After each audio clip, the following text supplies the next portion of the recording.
You trembled. You trembled.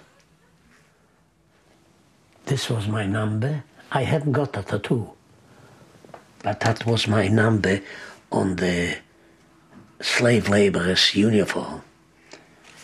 Jew, 18th of January 1945. Oh, Buchenwald, I shall never forget you. We had to sing this, because you are my fate, and how wonderful freedom is, oh, Buchenwald. That's what made us sing. Here you want to take a picture of the bathrooms?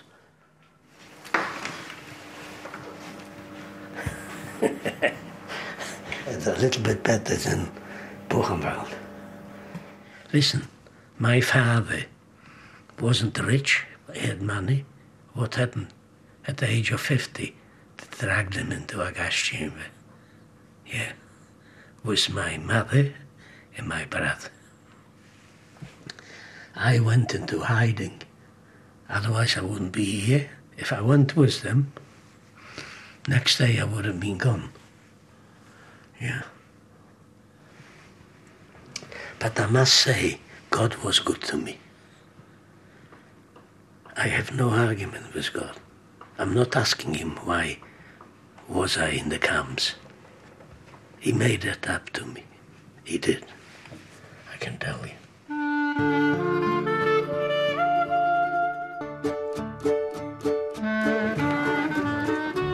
From Mount Sinai to Salford, the Torah scroll is at the very heart of Judaism. It contains the early history of the Jews, from the creation of the world to the death of Moses. This is a very, very special morning today for the Brody family. They are finishing writing a Sefer Torah, a fabulous event to be able to do. It is a real men event. So that's a lot of Jewish religion things. Today is a rare treat. A handful of men have the privilege of writing the last few Hebrew letters to finish off the scroll. Most of the middle of the Aleph has been filled in, so you've got 3 box. You've got the 2, well, if they make a mistake, we cross that bridge when we come to it, and obviously sometimes I have to make repairs. It can take a year for a scribe to write a scroll. Anthony Brodie was lucky. He won this one with a £100 raffle ticket. That's it, you're done. £100, that's all. Good value. Considering a Sefer Torah actually costs probably about £23,000. Sefer Torah. I would love to be able to do one in the honour of my parents, but it's just unaffordable.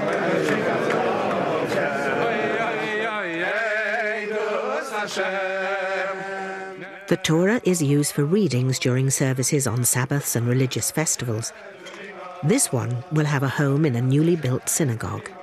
One thing about being Jewish, which I do like, it's very communal, and I think that's very, very important.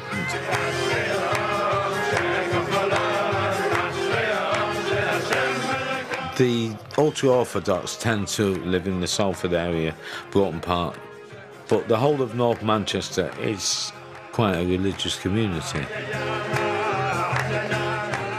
If you're religious, you'll stick together where there's a shul and there's a community, and it's a sense of security, I think. The Torah lays down Jewish laws to live by.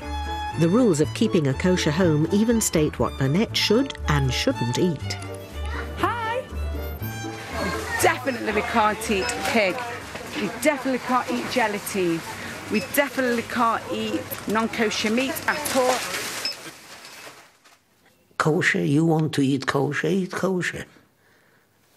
But some of the people, religious, will not mix with people, a neighbour who doesn't eat kosher. Do you understand? Yeah.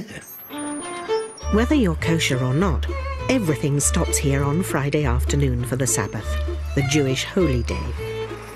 On Saturday, we call it a Shabbos. That's our day of rest. And we do absolutely nothing as regards to work. So all the preparations are done on the Friday. Jewish law means we're not allowed to film on the Sabbath. So Bernette is cooking her typical Friday night meal on a Thursday. I've made the fish, I've made the soup, I've made the chicken, I've made the meat, I've made the cookles, I've made the desserts, I've made the lot. There's the Torah law, you should keep 6 days, you shall work, and on the 7th you shall rest. Yum. Let me just check my soup. Jewish penicillin. There's certain Torah laws that have been laid down what you're not allowed to do. It's not permissible to flick a light, to light a light, make it strike a match, nothing. So you can't watch television, you can't put anything electrical on. Not allowed to tear on Sabbath, so I'd normally cut it ready in advance. I don't have any toilet paper that's on a roll, and I've just got loose tissue so we don't have to tear. We're not allowed to tear. My Sabbath kettle, don't boil a kettle at all. We don't switch on or off, it's on. We're not allowed to use any hot water like that, so what I have to do is wait till after Sabbath to wash up. So all my dishes are all stacked up on the side. That annoys me, actually. If I forget to put the kettle on and we have no hot water, then we have to bring in a non-Jewish person into the house who doesn't have a clue what I'm talking about, because we're not allowed to ask them to put the water on.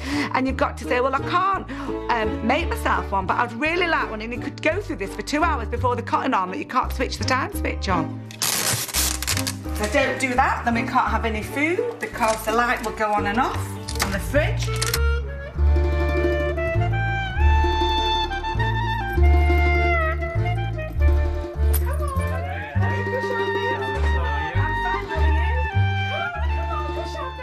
I work and then have to come home and have to do all my cleaning and cooking and Shabbos and baking and everything. Michael comes in. Oh, nice. Love it. The kids come in. I love it. You know, they've done nothing and I'm like ready to have a, you know, a heart attack here. Bless them. Most of our meals are around family, which is what a lot of people admire about Jewish people. We sit round the table. Are you sure you've had dinner? Definitely, very nice. Oh, okay. I mean, it's part of the 10 Commandments. Keep the Shabbos day and make it holy. So it's up there with killing and adultery. Well, the meal always tastes nicer. To the non-Jewish world, Jewish food is chicken soup and kneidels, or they go, ugh, yuck, chopped liver, ugh. People say, oh, it's the restrictions and this and that, but if you take it on board as part of your life, then you're supposed to enjoy it. And I think you do. Like that henpecked husband who said, are you a henpecked husband? And he says, I don't know, I'll have to ask my wife. Michael, do you want another glass of wine? No. Yeah, a little bit I'm telling you, no. Yeah. I think you are.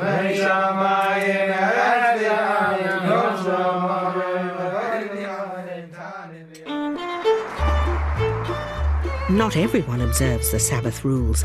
For Joel, Saturday is just another day of work.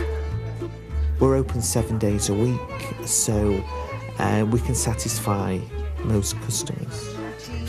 If I was a religious Jewish person, I shouldn't really be open on a Saturday, but I am, and I'm not religious. Did you say you want a little bit off this? Which little bit should I cut? Your clothes are far too big for me. I'm very small.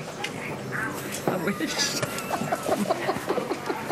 Jewish community style is size 0, skinny legs, or size 16, and it hides a multitude of sins, which being Jewish and eating a lot, you need to do. It doesn't suit.